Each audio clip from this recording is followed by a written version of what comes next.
Fuego en el desierto. Una novela basada en el corazón del Levítico. Capítulo 1. Donde habita el silencio. El campamento dormía, pero no del todo. Entre las sombras de las tiendas, algunas lámparas seguían encendidas. No por miedo, no por hambre, sino por algo más profundo, una sensación que los apretaba por dentro. Era como si el desierto susurrara un secreto antiguo, como si la arena llevara el eco de una promesa y de un juicio a la vez. Moisés se encontraba solo, de pie frente a la entrada de la tienda del encuentro. Su bastón descansaba en la arena. Sus ojos, aunque cansados, brillaban con esa intensidad que solo poseen los que han visto cosas que no se pueden explicar con palabras. Adonai, murmuró, aquí estoy. Y entonces, el silencio se rompió. Una voz que no venía de la tierra ni del cielo, sino de un lugar más profundo. Una voz que no hacía ruido y sin embargo llenaba todo. Habla a los hijos de Israel. Y así comenzó todo. El tabernáculo, esa tienda rodeada de misterio, ya no era solo un símbolo. Era una puerta, un punto de encuentro entre el cielo y la tierra. Y las instrucciones que venían no eran solo reglas, eran una invitación y una advertencia. Capítulo 2. El primer sacrificio. Zacarías, un hombre común del pueblo, caminaba con pasos pesados, llevando consigo un cordero blanco. No era solo un animal, era el mejor de su rebaño. El más joven, el más sano, lo había criado desde pequeño, pero esa mañana despertó con el corazón inquieto y supo que debía presentarse ante el altar. Su esposa, Miriam, lo miraba desde la entrada de su tienda. Sus ojos eran de ternura, pero también de resignación. Ambos sabían que la culpa no se borraba con palabras, y algo en la mirada de Zacarías decía que no podía cargar más con ese peso. El altar ardía con un fuego constante. No era natural. Nadie lo había encendido. Lo habían visto descender del cielo. Aún recordaban el momento exacto. El rugido, la luz, el terror. Desde entonces, nadie dudaba. Ese fuego era real y era santo. Zacarías colocó su mano sobre la cabeza del cordero. No dijo nada, pero pensó en todo. En su hijo que había maldecido el nombre de Dios, en su propia cobardía por callar, en la noche en que mintió, en su deseo de ser limpio. El sacerdote, Eleazar, uno de los hijos de Aarón, lo observaba en silencio. Luego, con manos firmes, tomó el cuchillo y cumplió el rito. La sangre corrió. Fue recogida en un cuenco de bronce. Un sonido sordo, espeso. El olor metálico subió con el viento. La sangre fue rociada sobre el altar. Parte del animal fue quemada. Parte sería comida por los sacerdotes. Un humo espeso subió al cielo, llevándose con él el corazón roto de un hombre que solo quería ser perdonado. Zacarías regresó a su tienda, más ligero, no alegre, no completamente libre, pero sí, tocado, como si hubiera recibido una promesa que aún no entendía del todo. Capítulo 3. El pecado de Nadab y Abiú. Las mañanas en el campamento de Israel eran distintas desde que la presencia de Dios descendió al tabernáculo. El aire parecía más denso, como si cada respiración llevara algo invisible dentro. El pueblo caminaba con más cautela. Hablaban en voz baja cerca del altar. La santidad, decían algunos, no era algo que se tocaba, era algo que podía consumir. Aarón, el sumo sacerdote, vestía lino blanco y oro. Su rostro se había vuelto más serio desde la consagración. Ya no sonreía con facilidad. A veces se quedaba mirando el fuego del altar, como si buscara respuestas que no encontraba. Sus hijos, Nadab y Abiú, por otro lado, eran jóvenes, impacientes. Habían sido ungidos junto a su padre, habían comido la carne del sacrificio, habían visto la gloria, pero no habían aprendido el temor. Aquella noche, cuando el campamento dormía, Nadab se inclinó hacia su hermano y dijo: ¿Qué pasaría si entramos al santuario ahora? Llevamos incienso. ¿No es eso lo que quiere el Eterno? Abiú rió bajo. Quizá nos escuche directamente. Quizá veamos su rostro. Con manos temblorosas por el vino, tomaron brasas de fuego extraño, incienso no ordenado. Sus túnicas crujieron mientras cruzaban el umbral. La cortina se cerró tras ellos. El silencio cayó. No duró mucho. Un rugido, un destello, un grito breve. Luego, nada. Cuando Moisés y Aarón entraron, los cuerpos ya estaban en el suelo. No había señales de lucha. Solo estaban muertos, como si el mismo aire los hubiera consumido desde dentro. Aarón, al ver a sus hijos, no lloró, no habló, no cayó de rodillas. Solo se quedó quieto. Así se muestra la santidad del Señor entre los que se acercan a Él, dijo Moisés con voz quebrada, y ante el pueblo, Él será glorificado. Desde aquel día, el pueblo no volvió a jugar con la idea de acercarse sin ser llamado. Capítulo 4. Sangre en la tienda, sangre en el corazón. Eran muchos los sacrificios, por el pecado, por la culpa, por la paz, por gratitud, por consagración. Cada uno con su rito, su medida de aceite, su porción de carne. El tabernáculo se había vuelto un lugar de vida y de muerte. Las mujeres venían después del parto, con palomas en las manos. Los hombres venían con toros, cabras, panes sin levadura. Los sacerdotes vivían rodeados de sangre y humo. Pero no era solo un ritual. Era algo más profundo. Cada sacrificio era una confesión abierta. Una oración sin palabras. Uno de los jóvenes sacerdotes, Itamar, hijo menor de Aarón, comenzó a escribir lo que veía. No en papiros, sino en su memoria. Se preguntaba, ¿cómo puede algo tan crudo ser tan sagrado? Un día, una niña de 12 años vino con su madre. Tenía una mancha en la piel, pequeña, casi imperceptible. El sacerdote la examinó, como la ley ordenaba. La separaron del campamento. 15 días de aislamiento. Luego regresó. La niña lloraba mientras su madre ofrecía 2 palomas. Una fue sacrificada, la otra, soltada al cielo. Itamar la vio volar, y por primera vez, entendió el simbolismo. Uno muere, el otro, queda libre. Capítulo 5. El día del juicio, Yom Kippur. Un solo día, una vez al año. Todo se detenía. Nadie trabajaba. Nadie encendía fuego. Ni siquiera se hablaba en voz alta. Era el día del perdón. Y el pueblo entero temblaba. Desde temprano, Aarón comenzaba su preparación. Se bañaba en agua pura. Dejaba su túnica dorada y vestía lino blanco. No llevaba corona, ni joyas. Ese día, era solo un ciervo. 2 machos cabríos eran presentados. Uno para el Señor. El otro, para Azazel. Moisés estaba allí, mirando. No hablaba. Solo observaba a su hermano entrar al lugar santísimo. Sabía que nadie más podía hacerlo. Y si Aarón cometía un error, no saldría con vida. El silencio era total. Afuera, los hijos de Israel oraban. Nadie comía. Nadie bebía. Nadie se atrevía a moverse. Adentro, Aarón rociaba sangre sobre el propiciatorio del arca. 1, 2, 7 veces. El humo del incienso llenaba el lugar, cubriendo la gloria. Y entre nubes sagradas, el sumo sacerdote hablaba por el pueblo. Después, salía. Tomaba el segundo chivo. Ponía ambas manos sobre su cabeza. Confesaba los pecados de la nación. Luego, un hombre lo llevaba al desierto. Lo soltaba en la tierra árida, lejos del campamento. Y así, los pecados de un pueblo entero desaparecían, por un año más. Aquel día, Aarón alzó las manos y bendijo al pueblo. Y por un instante, todos respiraron paz. Capítulo 6. El fuego no se apaga. El sonido del crepitar del altar nunca desaparecía. Día y noche, el fuego ardía. No importaba si era invierno o si las tormentas de arena pasaban. El fuego no se apagaba. Y no era por magia. Había turnos. Sacrificios constantes. Sacerdotes atentos. Hombres y mujeres que llevaban leña cada mañana. Era un fuego santo, pero mantenido por manos humanas. Una noche, Itamar se quedó solo frente al altar.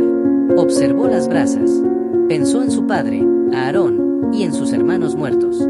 Pensó en la responsabilidad, en el cansancio, en lo absurdo que parecía a veces todo. Y entonces entendió. El fuego no era para Dios, era para ellos. Era un recordatorio viviente de que la presencia divina aún estaba entre ellos. Mientras el fuego viviera, también viviría la promesa. Así que, con manos temblorosas, Itamar arrojó más leña al altar. Y el fuego rugió. Capítulo 7. Carne y conciencia.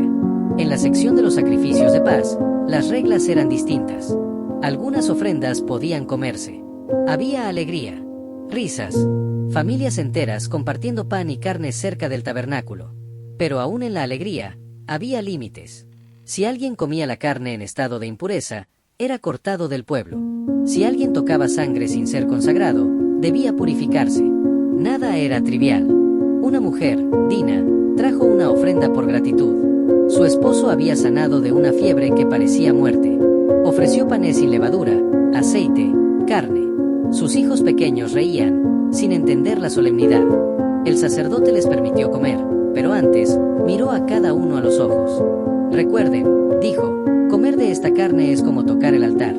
Lo que comen, los transforma. Y así, en medio de la comida, había adoración. En medio del gozo, temblor. Porque incluso en los momentos comunes, Dios pedía conciencia. Capítulo 8. Ungidos con sangre y aceite. Los días de consagración de Aarón y sus hijos no fueron fáciles. Durante 7 días, no salieron del tabernáculo. No dormían bien. No hablaban mucho. Solo esperaban. Vigilaban. Oraban. Moisés dirigía el rito con precisión. Derramaba aceite sobre sus cabezas. Salpicaba sangre sobre sus vestiduras nuevas. Manchaba sus oídos, sus manos, sus pies. Para oír la voz de Dios, explicaba, para actuar con justicia, para caminar en santidad. Cuando el 8º día llegó, el pueblo se reunió. Las nubes se oscurecieron. El altar se encendió solo. Y el pueblo cayó rostro en tierra. Los sacerdotes fueron aceptados. Y el pueblo supo, por fin, que su Dios habitaba en medio de ellos. Capítulo 9. Lo que toca el dolor. La ley era clara. Tocar un cadáver traía impureza. La sangre, el moho, las enfermedades, la lepra, todo podía alejarte del campamento, del pueblo, de Dios. Pero ¿qué hacer cuando el dolor no puede evitarse? Una madre que pierde a su hijo. Un hombre que entierra a su esposa. Una partera que sostiene al niño que no respira. ¿Ellos también son impuros? Moisés no lo decía con crueldad. Decía la verdad, lo santo no puede mezclarse con la muerte. Pero en lo profundo, el pueblo comenzó a sentir el anhelo de algo más. De un día en que la impureza no fuera una barrera eterna. En que alguien pudiera tocar la muerte, y no ser contaminado, sino purificarla. Mientras tanto, obedecían. Se lavaban. Esperaban. Se presentaban ante el sacerdote. Y cuando eran declarados limpios, las lágrimas corrían como lluvia. La espera era difícil. Pero el regreso era gloria. Capítulo 10. Un pueblo diferente. Las leyes de Levítico no eran solo para el tabernáculo. Eran para todo. No comer sangre. No tener relaciones prohibidas. No sembrar 2 semillas en el mismo campo. No oprimir al extranjero. No maldecir al sordo. No hacer trampa en la balanza. Cada ley era un golpe contra el ego. Contra el instinto. Contra la costumbre. ¿Por qué tantas reglas?, preguntaban los jóvenes. Y la respuesta era siempre la misma. Porque no somos como los demás pueblos. Somos distintos. Somos suyos. Moisés lo sabía. El pueblo aún tenía mucho que aprender. Caerían. Se rebelarían. Pero esas leyes sembradas en el alma, algún día darían fruto. Un fruto que transformaría no solo a Israel, sino al mundo entero. Capítulo 11. El rumor de la pureza y la contaminación. El sol se alzaba con fuerza sobre el campamento, y el murmullo de voces se mezclaba con el tintinear de cubos y cántaros. Cada familia había aprendido a identificar, en lo cotidiano, lo que Dios consideraba puro y lo que no. Las normas no se quedaban en el altar, se esparcían en cada acción, en cada comida y en cada gesto. Una anciana, doña Salomé, contaba con voz temblorosa la historia de ciertos animales prohibidos. Las aves de rapiña, los insectos que saltan sin rumbo, incluso ciertos peces, eran símbolos del caos ante la creación ordenada. Cada criatura, cada bocado, era parte de la sagrada narrativa de obediencia. Entre el gentío, un joven llamado Elián se detenía a observar a su padre, que limpiaba a fondo las vasijas y utensilios. Elián no entendía del todo la razón. En su mente la pureza era algo inalcanzable, y a veces, tan dura como la misma roca del desierto. Pero en los ojos de su padre se leía la fe, la esperanza de que un día cada regla encendiera una luz en su corazón. Mientras doña Salomé relataba las antiguas advertencias, Elián se preguntaba en silencio si la pureza sin amor podría realmente sanar la herida del alma. Capítulo 12. La herida y la sanación. El dolor por la pérdida o la enfermedad siempre dejaba una marca en la comunidad. Una tarde, en la penumbra de una tienda, se encontraba José, un hombre cuyas manos habían perdido el vigor por años de trabajo, llorando en silencio. Su hija, Noemí, le había enseñado desde niña las formas de purificación, el agua, el incienso, el sacrificio. Pero ¿qué hacían cuando el corazón dolía demasiado y la sombra de la muerte se cernía, sin mediar las reglas sagradas? Fue entonces cuando Noemí, con voz suave, tomó sus manos envejecidas y le dijo: «Papá, la ley nos enseña que el dolor es parte de este proceso. Pero también hay un llamado a la sanación, a buscar a Dios no solo en la pureza exterior, sino también en el bálsamo que calma el alma. Ella lo llevó a la tienda, donde una pequeña ceremonia de purificación esperaba. Un sacerdote recitó plegarias mientras salpicaba agua bendita sobre José. Cada gota parecía absorber parte del pesar, dejando en su lugar un leve resplandor de esperanza. Aquella escena, a la luz tenue de las lámparas de aceite, recordó a la comunidad que la vida, con sus cicatrices, tenía una belleza silenciosa, la capacidad de levantarse, de purificarse, de sanar. Capítulo 13. La ley en los corazones. Conforme avanzaban los días, la multitud comenzó a interiorizar que las leyes no eran meras restricciones, sino caminos hacia una existencia más plena y consciente. En los mercados, en las calles polvorientas y en las reuniones familiares, las palabras de Moisés y Aarón se transformaban en un eco cotidiano. En una reunión al aire libre, bajo el resguardo de un cielo que se tornaba anaranjado al caer el sol, un anciano contaba: cada una de estas leyes es como el filo de una espada, puede cortar nuestras debilidades y liberarnos hacia lo que somos llamados a ser. No se trata solo de comer o de purificarnos, sino de transformarnos en seres de luz. El joven Elián, ahora un poco más sabio, comprendía que aquello no era una imposición tiránica, sino el reconocimiento de la fragilidad humana y la necesidad de elevar el espíritu. En cada discusión, en cada debate entre vecinos, había un anhelo de comprender que la ley era un pacto vivo, un compromiso entre un Dios que exigía santidad y un pueblo que anhelaba pertenecer a algo mayor. Capítulo 14. El tormento de la reconciliación. No todos los corazones aceptaban la ley con la misma facilidad.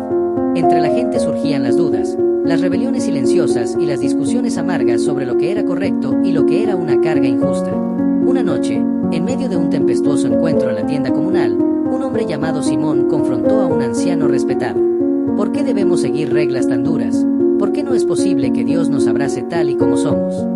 El anciano, con la mirada triste, respondió: Hijo, la ley no es un castigo. Es el mapa hacia el encuentro con lo divino. Sin esta guía, la humanidad se perdería en su propio egoísmo. La tensión subía en aquella discusión. Las palabras se volvían pesadas y los silencios, elocuentes. Fue un duelo de convicciones, donde el tormento de la duda se enfrentaba a la fe inquebrantable. Y en medio de aquel conflicto, una joven, con lágrimas en los ojos, dijo: si la ley nos hiere, también es ella la que nos puede sanar. Solo debemos aprender a verla con el corazón abierto. La multitud se quedó en silencio. Esa noche, las emociones se mezclaron: la rabia, la esperanza, la desesperación y, sobre todo, el anhelo de reconciliación. Capítulo 15. El amanecer de la promesa. El amanecer llegó tras una larga noche de tormento. La luz del sol disipó las sombras del campamento, y, por un instante, todo parecía renovado. Los sacerdotes organizaban sus ofrendas, los niños corrían entre las tiendas y el aroma del incienso se mezclaba con la brisa fresca del desierto. Moisés convocó a todo el pueblo en una asamblea solemne. Frente al tabernáculo, la voz del líder se elevó, resonando en cada corazón. Hijos de Israel, hemos recorrido un camino de fuego y sacrificio, de dolor y redención. Hoy, en este nuevo amanecer, cada ley, cada rito, cada gota de sangre derramada nos recuerda la grandeza de un pacto que trasciende las palabras. La santidad no es inalcanzable. Está en la pureza de nuestros actos, en el perdón de nuestras faltas y en el amor que debemos cultivar unos con otros. Es un camino arduo, pero cada paso nos acerca más a ese Dios que camina a nuestro lado. Las palabras de Moisés se fundieron con el canto del viento. Un murmullo de aprobación se hizo eco en el campamento. Y mientras el pueblo levantaba la mirada al tabernáculo, un joven pastor, cuyos ojos reflejaban la luz de una fe incipiente, murmuró: hoy siento que algo nuevo nace en nosotros, que el fuego sagrado ya no solo quema, sino que también ilumina el sendero. El amanecer no solo trajo luz, trajo la promesa de que, a pesar de la dureza de la ley, existía la posibilidad de la redención y de una transformación que llenaría de esperanza el futuro.